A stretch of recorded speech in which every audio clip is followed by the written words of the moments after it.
하나님에게 나아가는가라는 말씀의 제목으로 우리 하나님 말씀 같이 나누도록 하겠습니다.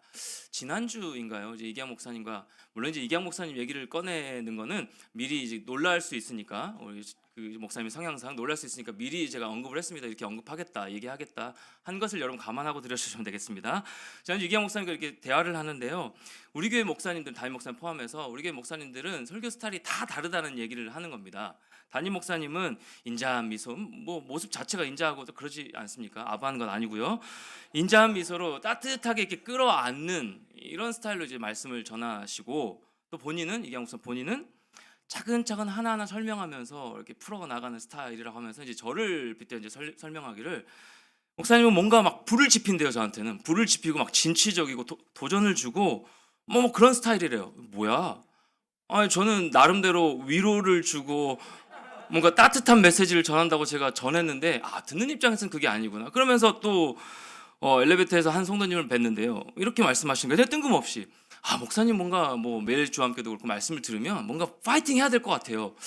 그러니까 물론 이제 응원해 주시는 말씀이었지만, 난 따뜻하게 전한다고 전했는데 듣는 입장에서 이게 아니구나 라는 생각을 하게 됐습니다. 뭐 어쩌겠습니까? 생긴 대로 전해야죠. 제게 주신 마음대로 전해야죠. 오늘도 저는 따뜻한 뭐 메시지를 전한다고 하겠지만, 뭐 듣는 자나 전하는 자나 듣는 우리 모든 성도들 한 분 한 분 마음 가운데 도전을 받고 또 말씀으로 힘을 얻고 또 은혜 누리는 모든 시간, 그런 은혜의 시간이 되기를 주님의 이름으로 축원합니다. 우리가 살고 있는 이 시대에, 특별히 살아가고 있는 이 사람들 한 명 한 명을 보면요, 저마다 피로감에 쌓여 있음을 보게 됩니다. 성취와 성공을 향해 달려나가게 만드는 성취 위주의 사회이다 보니까 많은 사람들이 탈진하고 낙심하고 또 마음이 무너지는 사람을 많이 보게 됩니다. 그런 사람이 생기기도 하고요. 누구도 알아주지 않는 그 아픔을 갖고 살아가는 자들이 있고, 또 외로움에 눈물을 흘리는 자들이 있고, 고통과 불면의 밤을 보내는 자들도 많이 보게 됩니다. 많은 사람들이 이런 시간들을 마주하게 되는 것이죠. 신앙이 좋은 사람도 예외가 아닌 것을 보게 됩니다. 영적으로 고갈되어서 그저 버티고 버티는 상태를 마주하는 그런 성도님들을 참 많이 보게 됩니다. 많은 성도님들이 이러한 아픔과 고민과 또 피곤함 가운데 살아가시는 모습을 보게, 물론 저도 마찬가지 그럴 때가 많이 있고요. 근데 이때 우리는 중요하게 생각해야 될 한 가지가 있다라는 것입니다. 중요하게 생각할 것이 무엇이냐면, 우리를 힘들게 하고 무너지는 그 상황이 중요한 것이 아니라는 사실을 여러분 꼭 기억하셔야 된다는 겁니다. 우리를 무너뜨리려고 하는, 우리의 피로감을 쌓이게 하고 우리의 마음을 어렵게 만드는 그 상황이 중요한 게 아니다라는 사실. 여러분, 오늘 다윗 이야기를 좀 살펴보려고 하는데요. 상황만 놓고 보자면 이 다윗만큼 절망적인 인생이 어디 있겠습니까? 그런데 다윗은요, 언제나 기쁨으로 하나님을 찬양했다는 사실, 찬양했습니다. 그의 수많은 기쁨과 감사의 찬송시를 성경에서 우리는 어렵지 않게 찾아볼 수 있죠. 여러분, 아브라함과 사무엘의 기도는 장엄했습니다. 생명을 살리고요, 하늘이 열리는 기적을 체험한 기도였습니다. 그런데 다윗의 기도는요, 조금 달라요. 모양이 조금 다릅니다. 그는 하나님 앞에 잠잠히 나아가 무릎을 꿇었습니다. 똑같은 위기의 상황이지만 그는 하나님 앞에 나아가 깊이 간구했다라는 것입니다. 시편 16편 1절 말씀을 같이 한번 읽어볼까요? 같이 읽겠습니다. 하나님이여 나를 지켜주소서, 내가 주께 피하나이다. 뭔가 다윗의 긴급한 상황임을 우리가 알 수 있죠. 그는 하나님께 나아가 자신을 지켜달라고, 또 주님께 몸을 피하겠다라고 고백하고 있습니다. 어떤 상황인지는 자세하게 언급하고 있지 않아요. 우린 여기서 중요한 한 가지를 발견하는데요. 우리를 힘들게 하고 무너지게 하는 그 상황이 중요한 것이 아니라, 그 모든 상황 가운데 우리는 누구에게 나아가 누구에게 피하는가가 중요하다라는 것입니다. 우리가 모든 맞이하는 상황들, 문제들 있지만 그 문제와 상황보다 더 중요한 것은 그 상황 가운데 그 문제를 끌어안고 누구에게 나아가는가, 누구에게 피하는가, 그것이 중요하다라는 거예요. 다윗은 어려운 상황을 만났을 때 하나님 앞으로 나아가는 사람이었습니다. 그는 하나님 앞으로 나아가 무릎을 꿇고 하나님께 기도했던 자였어요. 여러분, 사실 다윗과 같은 사람이 피난처를 찾는다는 것은 선뜻 이해하기가 쉽지가 않죠. 왜요? 다윗은 뭐 성경에서 볼 때 누구나 본받고 싶어하는 인물이잖아요.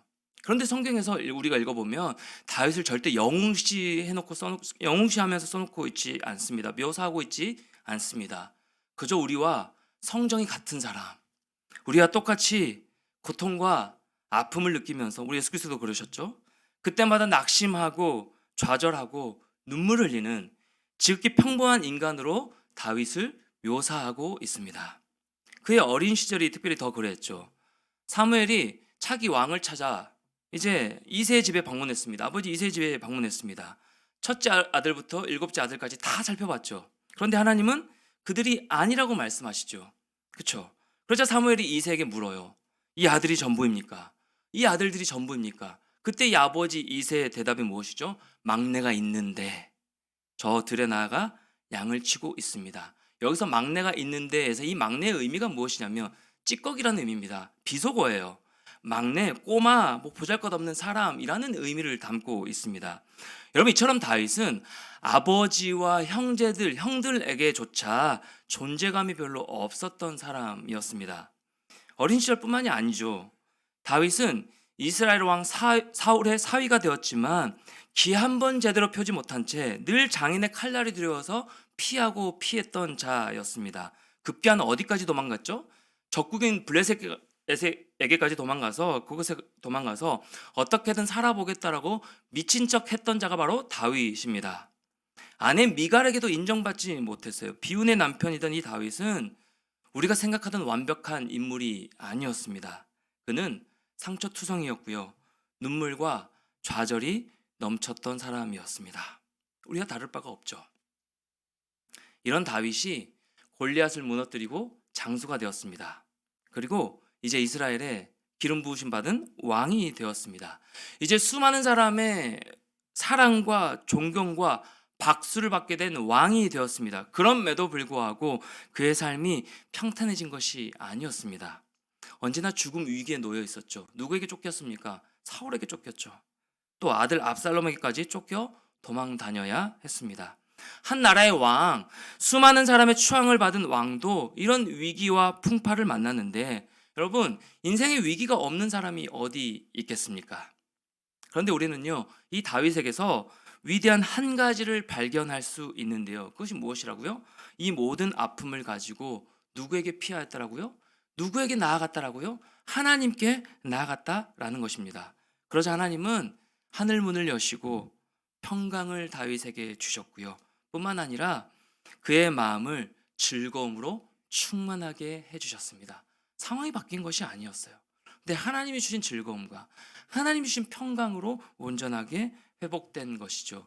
성도님들 꼭 기억하셨으면 좋겠습니다. 어떤 상황이든 그 상황보다 더 중요한 것이 무엇이라고요? 우리에게는 나아갈 자가 있다라는 사실. 누구에게 피하는가?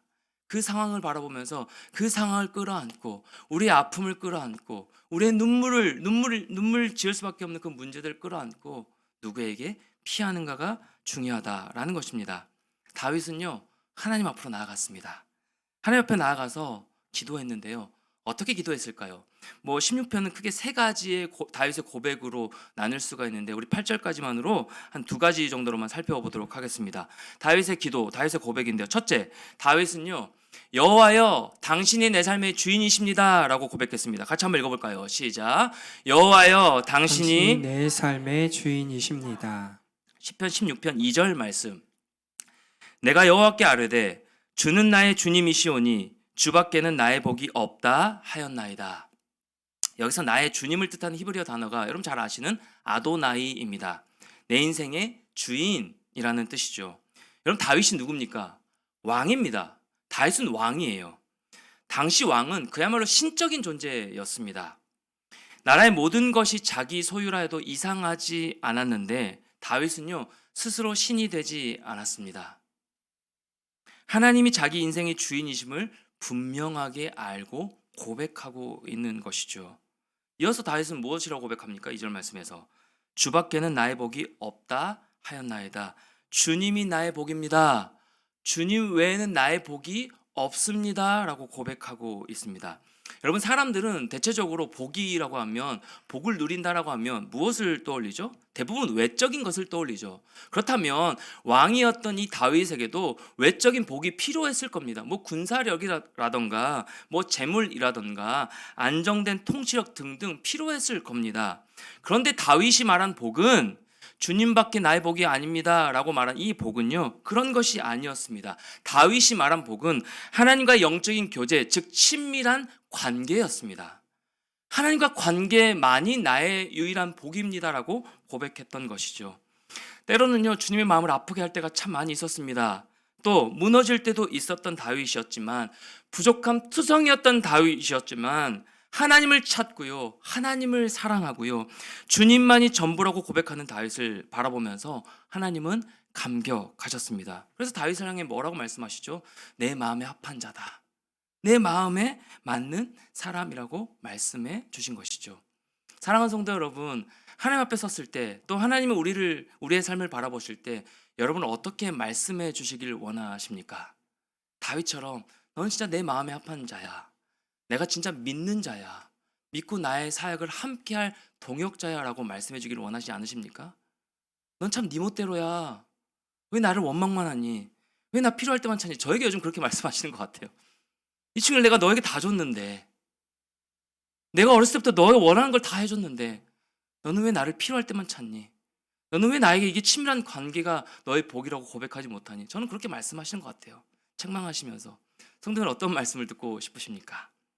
하나님은요, 다윗을 향해 내 마음에 맞는 사람이라고 말씀하셨어요. 성도 여러분, 오늘 하나님이 내게 가장 좋은 것을 주겠다라고 말씀하신다면, 응답하신다면 성도님들은 무엇을 구하시겠습니까? 무엇을 하나님 앞에 구하시겠습니까? 다윗처럼 주님, 저는 주님 한 분이면 충분합니다. 저는 주님 한 분만으로 만족합니다. 주님만으로 만족을 누립니다. 주님만이 나의 복이십니다 라고 진심을 다해 고백하시겠습니까? 요즘 제 스스로 하나님 앞에서 점검하며 느끼는 마음이 한 가지가 있는데요, 목사로서 성도님들 앞에 또 설교하기에 또 말씀드리기 참 부끄럽고 민망한 고백이지만요, 이제서야 좀 하나님을 향한 믿음이 생겨나는 것 같아요. 참 부끄러운 고백입니다. 목사가 뭐 저래 라고 하시면 할 말이 없는 고백이지만, 저는 이제서야 하나님 앞에 믿음이라는 것이 생겨나는 시기인 것 같아요. 참 욕심도 많고요, 또 막내이다 보니까 편애를 받고 자랐던 자거든요. 전 누나 2명이, 제가 아들 막내이다 보니까 아버지와 어머니로부터, 그러니까 누나들이 예전에 한 번씩 이렇게 다투면 누나한테 했던 말이에요. 너는 엄마 아빠가 있잖아, 이런 얘기를 했어요. 그만큼 편애를 받고, 그러니까 제가, 어머니도 가끔씩 하시는 말이 뭐냐면, 아들아, 나는 너 해달라는 거 다 해줬다. 엄마가 경제적으로 힘들 때도 아들아, 나는 너 해달라는 거 다 해줬다. 네, 저는 할 말이 없습니다, 이렇게 고백하곤 하지만, 어렸을 때부터 제가 하고 싶은 거 다 했던 그냥 막무가내였어요. 자유분방하기 저는 좋게 해석해서 자유분방하게 컸다고 얘기하지만, 고백하지만, 저는 그냥 제가 하고 싶은 대로, 때를 써서라도 제가 하고 싶은 대로 다 했던 자였어요. 그렇게 살아왔습니다. 39년을요. 그런데 삶의 멈춤이라는 것을 느끼는 시간이에요. 삶에 하나님이 이거 아니다라고 멈춤의 시간을 딱 느끼면서, 아, 인생이 내 마음대로 되는 것이 아니구나, 내가 내 스스로 내가 주인이라고 여기며 살아왔구나 라는 것을 고백하고 느끼면서, 그때서야 비로소 하나님 앞에 엎드리는 시간이에요. 아, 하나님, 제가 제 삶을 제 멋대로 살아왔군요. 하나님을 믿는다고 하고 목사식이나 하나님께서 세워주셨지만, 근데 이 목사의 사명마저도, 이 사역마저도 제 열심과 제 욕심으로 해왔군요, 제 기질대로 해왔군요 라는 것을 고백하게 하세요. 그러면서 하시는 말씀이 고백하게 하시는 것이 무엇이냐면, 주님, 제 인생이 제 것이 아닙니다. 주님 것이었습니다. 하나님, 제 인생이 주님 것입니다. 저의 가정도, 저의 사랑하는 아들도, 사랑하는 아내도 다 주님 것임을 제가 고백합니다. 제게 맡겨주신 사역, 양떼들, 모든 앞으로의 제 미래마저도 모든 것이 하나님의 것임을 고백하게 하시는 거예요. 이제는 정말 하나님이 아니고서는 제 삶을 설명할 수도 설명할 길이 없게 만드시는 이 믿음을 고백하게 하시는, 감당할 수 없는 가운데 끝까지 하나님만을 붙들게 하신 이것이 얼마나 감사하고 은혜인지 몰라요. 저는 멈춤이 가장 싫은 사람이거든요. 저는 기다림이 가장 싫은 사람이에요. 1초도 못 기다려요. 그러니까 뭔가 바로바로 해야 돼. 성격도 급하고 하는데 기다리게 하시면서 멈추게 하시면서 네 뜻대로 안 되게 하시면서 그 하나님만을 신뢰하게 하시는 이 믿음을 바라보게 하시는 게 저는 이게 진짜 감사함을 고백하게 하시는 거예요. 진짜 믿음. 부끄럽지만 진짜 믿음. 다윗도 마찬가지였습니다. 감히 이 다윗과 같이 온 마음으로 정말 주님 한 분이면 충분합니다 라고 고백을 한 사람이 부르는 찬송이 있습니다. 떠오르는 찬송이 있는데요. 찬송가 94장이에요. 주 예수보다도 귀한 것은 없네. 주 예수보다도 귀한 것은 없네. 이 세상 부귀와 바꿀 수 없네. 제가 울까봐 부르지는 못하겠습니다. 영 죽을 내 대신 돌아가신 그 놀라운 사랑 잊지 못해. 세상 즐거움 다 버리고 세상 자랑 다 버렸네. 그리고 뭐라고 고백하는 거예요? 주 예수보다도 귀한 것은 없네. 예수밖에는 없네. 사랑하는 성도 여러분, 이것을 고백할 수 있는 이 믿음이 가장 복된 것이다라는 사실입니다. 다윗은 그것을 고백하는 거예요. 오직 예수 그리스도를 찾는 사람만이 고백할 수 있는 이 찬송의 고백입니다. 성도님들, 인생에 어떤 상황을 마주하고 있으신가요? 또 온라인으로 말씀을 듣고 계신 성도님들, 어떤 인생의 상황을 마주하고 있으신가요? 어떤 상황이든지 간에 피할 길이 있는 저와 여러분의 인생 가운데 이렇게 고백하셨으면 좋겠습니다. 주님이 내 삶의 주인이십니다. 주님이면 충분합니다. 주님이면 만족합니다. 여러분, 하나님을 내 삶의 주인으로 섬기지 않으면 우리는요, 반드시 다른 무언가를 찾기 마련이에요. 반드시 다른 무언가로 만족을 누려야만 살 수 있는 존재예요. 10편 16편 4절 말씀에 이렇게 고백하고 있죠.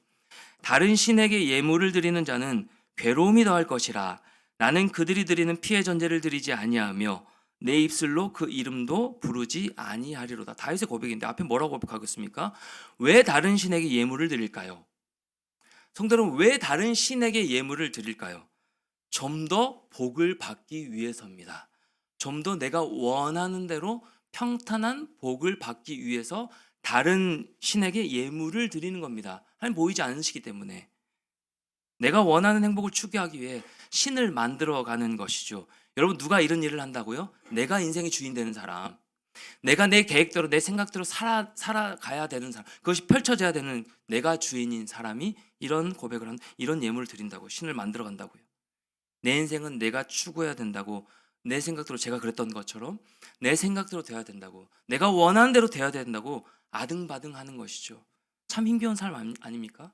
하나님께 맡기면 편한데 주님 안에 거하여, 뭐 이런 비유가 있더라고요. 또 주중에 뭐 설교를 하나 들었는데, 믿음이라는 것은 기차를 타는 그거에 그 목적지까지 가면 그냥 타고 앉아 있으면 가는 거잖아요. 그게 주님 안에 거하여 살아가는 믿음이라고 말씀하시더라고요. 비유를. 그러니까 그 기차 안에 달리고 있는데 아무리 우리가 그 안에서 내가 아등바등 달린다고 해서 그 기차가 멈출 수도 없는 것이고, 난 사람을 위해서, 그렇죠? 다른 목적지를 향해 가는 것도 아닙니다. 우리가 주님 안에 거한다는 것은 그 주님이 운행하시는, 운전대를 붙잡고 나아가시는, 내 삶을 인도해 가시는 그 기차를 타고 있는 것과 마찬가지더라고. 우리가 아무리 달려가도, 아무리 그 안에서 발버둥 치고 벗어나려고 해도 벗어날 수 없다는 사실, 그게 주님 안에 거한, 참 많이 도전이 됐던 것입니다. 내가 내 행복을 추구하느라고 아등바등하는 삶, 참 힘에 겹고 참 지쳐버릴 수밖에 없는 인생인 것입니다. 그런데 다윗은 달랐다는 거예요. 5절 말씀 보십시오. 이어지는 5절 말씀 우리 같이 한번 읽어볼까요? 여호와는 나의 산업과 나의 자네의 소득이시니. 다윗은 뭐라고 고백합니까? 하나님이 내 산업과 소득이라고 고백합니다. 여러분, 똑같이 교회를 다녀도요, 진짜 신앙인과 종교인이 구분됩니다. 신앙인은 하나님을 좋아해요. 하나님을 사랑합니다. 섬깁니다. 그래서 하나님 한 분만으로 진정한 기쁨을 누리는 자가 진짜 신앙인입니다.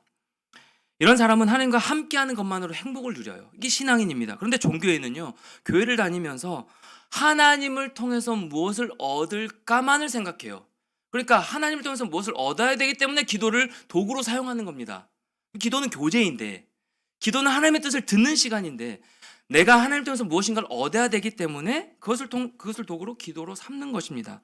그래서 하나님 통해서 무엇을 얻을까에만 기울이는 사람이 종교인입니다. 하나님 자체가 아니에요. 하나님을 통해서 다른 것을 얻으려고 하는 것이죠. 손에 든 떡만을 구하는 인생, 행복을 쫓기 위해 하나님의 말씀을 따르는 것이죠. 따르긴 따르지만 여러분, 이런 사람들에게 하나님은요, 우리의 창조주 구원자가 아니라 내 행복을 만족시켜야 될 신에 불과한 것이죠. 그런데 시편 73편은 이런 아름다운 고백을 하고 있습니다. 같이 한번 읽어볼까요? 25절 26절. 하늘에서는 주 외에 누가 내게 있으리요, 땅에서는 주밖에 내가 사모할 리 없나이다. 26절이요. 내 육체와 마음은 쇠약하나 하나님은 내 마음의 반석이시요 영원한 분깃이시라. 인생의 무거운 짐을 져야 할 때, 때론 도저히 그 짐의 무게를 견딜 수 없을 때 잠잠히 주님 앞에 나아가 이 고백을 하시는 우리 모든 성도님들 되셨으면 참 좋겠습니다. 주밖에 내가 사모할 리가 없습니다. 주밖에 내가 사모할 리가 없습니다. 우리가 하나님을 하나님답게 모실 때 하나님도요, 하나님다운 모습을 우리에게 보여주시고요, 하늘의 평강으로 우리 영혼을 만족해 해 주십니다. 여호와여, 당신이 내 삶의 주인이십니다. 이 고백이 다윗의 오늘 본문을 통하여서 첫 번째 한 고백이었습니다. 그런가 하면 오늘 본문에 나타나는 다윗의 두 번째 고백이 무엇이냐면, 두 번째 고백, 여호와여, 저는 당신과 매일 동행합니다 라고 고백하고 있습니다. 거기 같이 한번 읽어볼까요? 시작. 여호와여, 저는 당신과 매일 동행합니다. 시편 16편 8절서도 이렇게 기록하고 있습니다. 내가 여호와를 항상 내 앞에 모시며, 내가 여호와를 항상 내 앞에 모시며. 다윗은요, 자기가 원하는 삶을 살기 위해 하나님을 모신 것이 아닙니다. 내가 원하는 뜻대로 살기 위해서 하나님을 이용한 것이 아닙니다. 여호와를 내 앞에 모시겠다라는 이 말은요, 하나님이 계신 그 자리에 자기가 있겠다라는 말이 되는 것이고요, 하나님 앞에 모시고 다윗이 항상 그 뒤를 따르겠다라는 말씀입니다.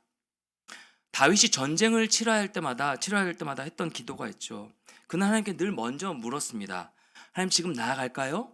지금입니까? 하고 물었습니다. 그래서 하나님께서 가라, 지금이다 라고 말씀하시면 나아갔고요, 아니다, 멈춰서라, 지금 아니다 하면 멈춰섰던 자가 바로 다윗이었습니다.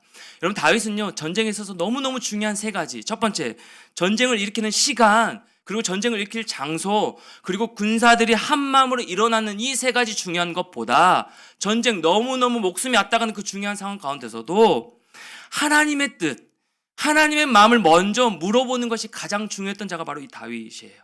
그래서 하나님께 먼저 기도했던 것이죠. 누가 죽느냐 사느냐의 갈림길에서 순간의 상황을 보고 달려가지 않고 이런 기도를 드릴 수 있는 것일까요? 하나님을 전적으로 신뢰하는 자가 이런 고백을 할 수 있는 것입니다. 그분께 모든 것을 맡기는 사람이 이 고백을 할 수 있는 것입니다. 하나님, 맞습니까? 이 길입니까? 지금입니까? 아니면 아닙니까? 긴박한 상황이 중요한 것이 아니라고요. 하나님의 뜻이 먼저 중요하더라고요. 지난주에 우리 청년들과 함께 리더 팀장들과 함께 이제 올 사역을 피드백을 하고 정리를 하고 또 내년 사역을 계획하기 위해서 준비하기 위해서 MT를 갔다 왔는데요. 가평 우리마을로 갔다 왔는데 지지난주에 제가 이 MT를 준비하면서 뭐 여러 가지 생각으로 막 너무 머릿속이 복잡해지더라고요. 이런저런 생각을 하면서 올해 내가 뭐 어떻게 했나, 내가 무엇을 했나, 무엇을 잘했나, 우리 청년들 어떤 모습인가, 또 내년 주제는 뭘로 잡으면 좋을까, 또 겨울 수련회는 언제 갈까, 또 겨울 선교도 같이 가면 좋지 않을까, 뭐 이런저런 생각으로 또 뭘 해야 우리 청년들에게 또 어떤 공급이 되고 어떤 말씀을 전해야 될까, 뭐 이런저런 생각이 참 많아졌습니다. 이런 생각을 하면서 먼저 생각하고 먼저 제가 계획을 세운 다음에 하나님 앞에 무릎 꿇고 기도를 하는데요, 하나님께서 기도를 하는데 이런 마음을 주시는 거예요. 기도가 먼저다. 네 생각과 네 마음보다 기도가 먼저야. 내 뜻을 먼저 구해야지 라는 마음을 먼저 저에게 주시는 거예요. 내가 먼저 이런저런 막 계획들을 세우고 생각이 막 많아지고 복잡해지는 그런 찰나에 기도로 나아가 하나님께 여쭙는데 하나님께서 기도가 먼저라고 말씀해 주시는 거예요.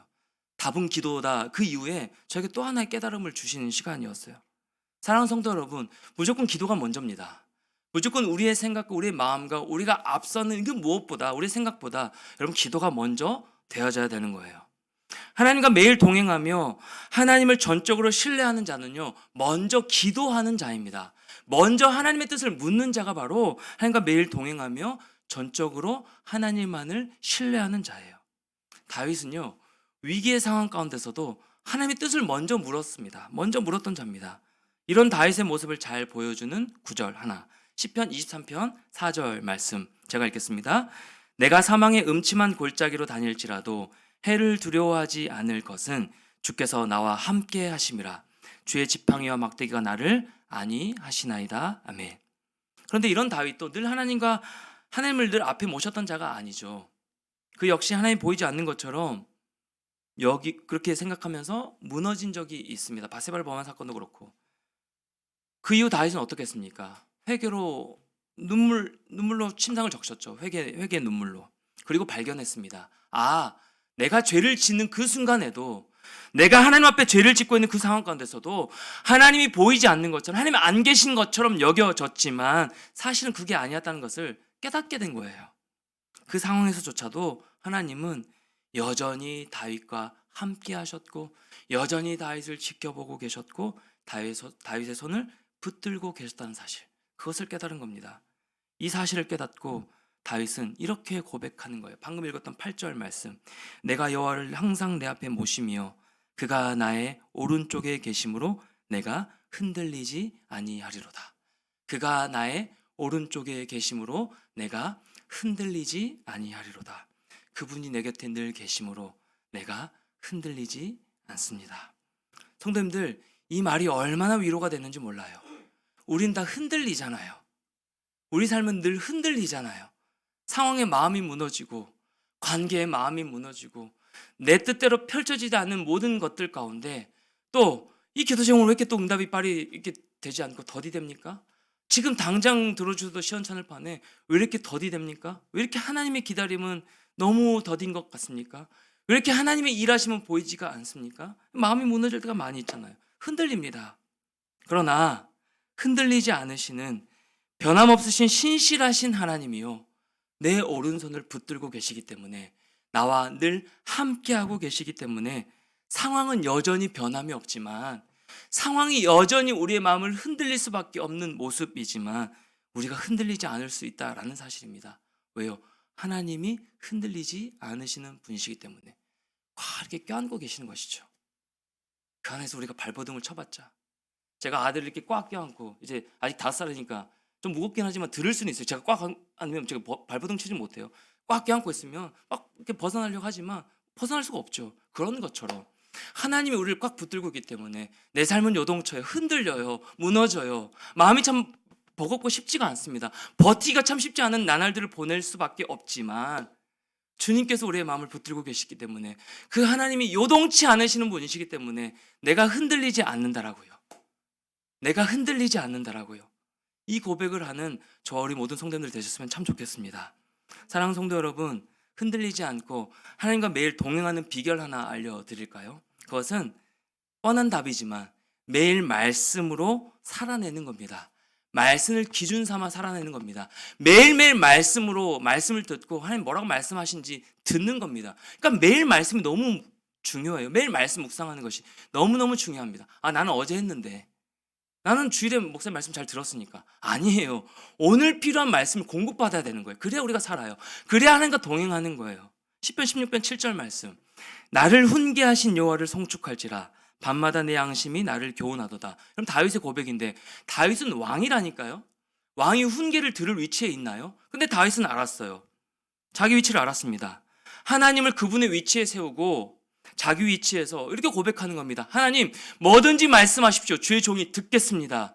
그 훈계를 듣고 내가 하나님의 말씀을 기준 삼아 나아가겠습니다. 매일매일 주님과 동행하겠습니다. 고백하고 있는 거예요. 주의 훈계를 듣겠습니다. 주의 말씀을 듣겠습니다. 훈계 듣는 걸 얼마나 싫어하는 시대예요. 훈계하는 것도 참 부담스럽잖아요. 자녀들 잘 훈계하지 않습니다. 눈살 찌푸린 그 모습들이 참 많이 있죠. 공공장소에 가서 보면. 그렇죠. 내 새끼인데 왜 뭐라고 하세요? 이렇게 따지는 부모들도 많이 보게 되고요. 여러분, 훈계를 하는 것도 쉽지 않고 훈계를 듣는 것도 싫어하는 시대입니다. 그래서 하나님의 말씀조차 훈계로 여기고 잘 들으려고 하지 않아요. 말씀이고 내 생각은 내 생각이고, 제가 그래요. 제가. 다윗은 뭐라고 합니까? 나를 훈계하신 여호와를 송축한대요. 나를 바로 잡아주셔서 그 하나님이, 그 말씀이 나의 삶의 기준 되어서 내가 하나님을 찬양한대요. 하나님의 말씀을 듣고 약속의 말씀을 붙들어야 흔들리지 않습니다. 주님 어디에 계십니까? 왜 제 삶에 인도하시는 것을 제가 느끼지 못합니까? 저희 이 눈물 보고나 계십니까? 이 눈물의 기도 하나님 듣고 계십니까? 라는 질문보다 이제 하나님 앞에 이렇게 질문해 보는 건 어떨까요? 하나님, 제가 얼마나 주님과 동행하고 있습니까? 제가 매일 하나님의 말씀을 기준 삼아 하나님과 동행하는 삶을 살고 있습니까? 이렇게 되물어 보는 건 어떨까요? 주님, 오늘도 제게 말씀해 주십시오. 주의 흔기를 듣겠습니다. 주의 말씀을 들어야 제가 삽니다. 그 말씀 따라 제가 주님과 동행하는 삶을 살겠습니다. 이렇게 주님 앞에 나아가는 것은 어떨까요? 말씀이 기준이 되고 일상이 된 사람, 하나님의 훈계로 자신의 영혼을 매일 새롭게 하는 사람, 주님 앞으로 나아가는 사람에게 하나님의 말씀은요, 흔들림 없이 세우는 반석이요, 등불이요, 빛이 되는 것입니다. 말씀을 정리합니다. 다윗은 폭풍 가운데서도 평강을 누릴 줄 아는 사람이었습니다. 그는 하나님을 자신의 전부로, 주인으로 고백하고 오셨습니다. 위기의 순간, 죽음의 위협 속에서도 하나님의 뜻을 먼저 물으며 말씀으로 하나님과 동행하였습니다. 하나님은 이런 다윗을 참 좋아하셨어요. 내 마음에 합한 자다라고 말씀하셨습니다. 다윗뿐이겠습니까? 사랑하는 성도 여러분, 다윗뿐이겠습니까? 하나님은 하나님을 주인으로 모시는 사람을 그냥 내버려 두지 않으세요. 하나님을 주인으로 모시겠다는데 어찌 주인 되어 이끌어 주시지 않으시겠습니까? 우리의 삶은 주님 앞에 서는 그 마지막 순간까지 수많은 위기와 고난의 연속일진데 그렇게 되지 않기를 축복합니다. 그런데 그 고난마저도 축복으로 고백하시는 성도님들 되시기를 기도합니다. 응원합니다. 수많은 위기와 고난이 펼쳐질 것인데 중요한 것은 무엇이라고 말씀드렸습니까? 상황이 아니라 내가 누구에게 나아가는가. 그 고난과 그 아픔과 그 문제를 끌어안고 나는 누구에게 피하는가, 누구에게 나아가는가. 그게 중요한 겁니다. 때론 불면의 밤을 보내는 때라도, 때론 눈물로 고통 가운데 스스로 아픔 가운데 마음이 무너져 있는 그 상황 가운데서라도 주님, 하나님, 제가 당신께 피합니다. 제가 당신께 피합니다. 하나님께 엎드립니다. 주님만이 제 전부이십니다. 라고 고백하면서 주님 앞에 엎드려 나아가시는 우리 모든 성도들 되시기를 바라고요. 그렇게 하는 상황 가운데 하나님은 우리 영혼을 만지시고 흔들림 없이 우리를 끌어안고 가실 줄 믿습니다. 풍랑 가운데 인생 가운데 어떤 상황이 펼쳐지더라도 우리 아버지 되시는 하나님이 계심을 여러분 믿으시길 바랍니다. 우리 아버지라 부를 수 있는, 아빠 아버지라고 고백하며 엎드릴 수 있는, 나아갈 수 있는, 피할 수 있는 그 하나님이 나의 하나님 되어주심을 여러분 믿으며 나아갔으면 좋겠습니다. 그러니 하나님께 나아가 잠잠히 하나님을 바라보십시오. 잠잠히 하나님을 바라보는 저와 우리 모든 성도님들 되셨으면 참 좋겠습니다. 그렇게 하나님이 주시는 평강과 영원한 기쁨과 위로를 누리시는 우리 모든 성도님들 되시기를 주님의 이름으로 간절히 축원합니다. 이렇게 따뜻한 메시지를 전하는데 우리 같이 한번 찬양하고 기도하며 나가겠습니다. 너희 예수께 조용히 나아가 찬양할까요?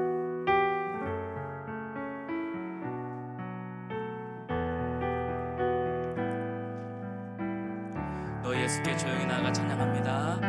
너 예수께 조용히 나아가 내 모든 짐 내려놓고 주 십자가 사랑을 믿어 죄 사함을 너 받으라. 아멘. 주 예수께 조용히 나가 주 예수께 조용히 나가 내 마음을 쏟아놓으라. 늘은 미리 보시는 주님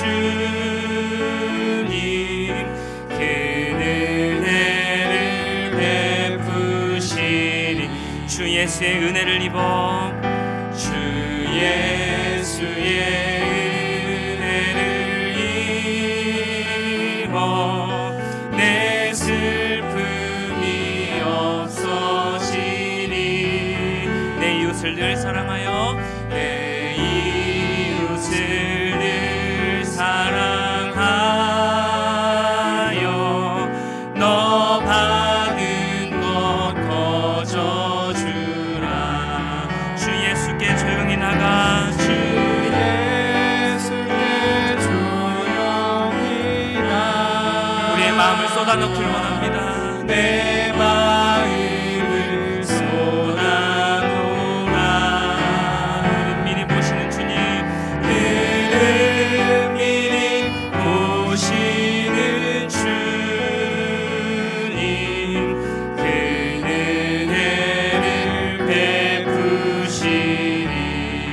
4절 찬양합니다. 너 주님과 사귀어 살면 새 생명이 넘치리라. 주 예수를 찾는 이 앞에 주 예수를 찾는 이 앞에 참 밝은 빛이 주어라. 아멘. 주 예수께 조용히 나가. 주 예수께 조용히 나가. 내 마음을 쏟아놓으라. 미리 보시는 주님, 미리 보시는 주님, 그 은혜를 베푸. 한 번 더 고백하며 나갑니다. 주 예수께 조용히 나가. 주 예수께 조용히 나가. 하나님 우리의 마음을 만져주시옵소서. 내 마음을 쏟아놓. 주님 우리에게 은혜를 부어주시옵소서. 그를 미리 보시는 주님, 그 은혜를 베푸시니. 기도의 사람 이엔 바운즈가 이런 고백을 하더라고요. 기도의 가능성의 범위는 하나님의 능력의 범위와 동일하다. 하나님의 능력은 모든 것들을 무엇이든지 어떤 것이든지 다 덮고도 남음이 있다라고요. 우리 시간 들은 말씀과 방금 찬양의 고백 그대로 주님 앞에 고백하며 나아갔으면 좋겠습니다. 우리의 마음을 쏟아놓는 기도로 내 마음을 아시는 우리 주님께 피하여 주님께 나아가 주님께 엎드려 마음이 무너지는 상황이요, 우리를 힘들게 하는 그 문제, 그보다 더 중요한 거 누구에게 피하는가, 누구에게 나아가는가.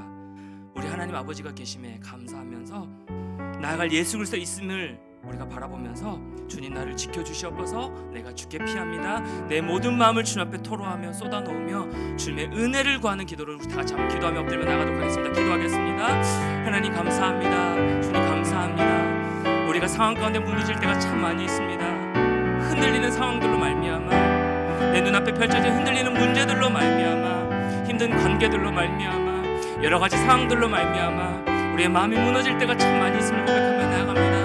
그럼에도 불구하고 상황이 중요한 것이 아니라 그 상황 가운데 누구를 바라보는가, 누구에게 피하는가, 누구에게 나아가는가가 중요한 것임을 오늘 말씀을 통하여서 주님 깨닫게 하시고 알려주시고 말씀하여 주신 참 감사를 드립니다. 하나님, 우리의 모든 연약한 마음, 우리의 피로, 우리의 지친 마음, 우리의 연약한 모든 마음들, 우리의 상처 입은 마음들, 우리의 답답한 심정들을 주님 앞에 그대로 고백하며 예수께 조용히 나아가 우리의 마음을 쏟아놓는 모습으로 고백하며 나아갈 수 있도록 하나님의 은혜를 더하여 주시기를 간절히 구하며 나아갑니다. 기도의 마음을 열어주시옵시고 때때로 기도할 힘조차 없는 그런 상황을 마주할 때가 참 많이 있지만 아멘으로 주님 앞에 고백하며 나아갈 수 있도록 도와주시옵시고 우리에게 피할 그 하나님 아버지가 계심을, 하나님 그 하나님이 나의 아버지가 되심을, 나의 하나님 되심을, 나의 능력의 하나님이심을 하나님이 주님 앞에 고백하며 나아갈 수 있도록 인도하여 주시옵소서. 기도의 가능성의 범위는 하나님의 능력의 범위와 동일하다.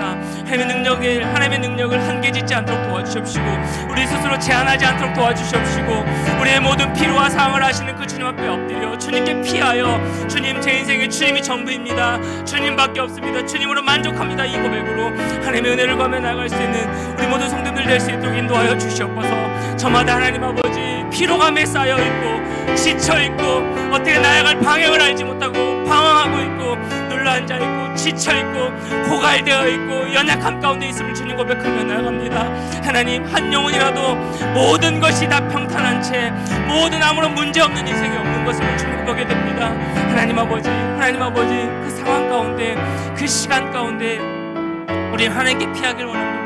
하나님께 나아가기를 원합니다. 하나님께 엎드려 주 예수께 조용히 나아가 우리의 모든 마음을 쏟아놓고 은밀히 주님 앞에 고백하며 나아감을 말미암아 우리의 마음을 아시는 주님, 우리의 마음을 살펴보시는 주님, 우리가 흔들릴 때에도 흔들림 없이 변함없이 우리를 끌어안고 계시는 그 하나님 앞에 하나님 은혜를 구하며 엎드리며 나아가오니 사랑하는 모든 성도님들 한 분 한 분 마음 가운데, 사랑하는 주의 청년들 한 명 한 명 마음 가운데 주의 은혜로 덮어주시옵소서. 주의 사랑으로 충만하게 덮어주시길 원합니다. 주의 위로로 충만하게 채워주시길 소망합니다. 우리의 마음에 갈급함이 있습니다. 우리의 마음에 은혜의 갈증이 있습니다.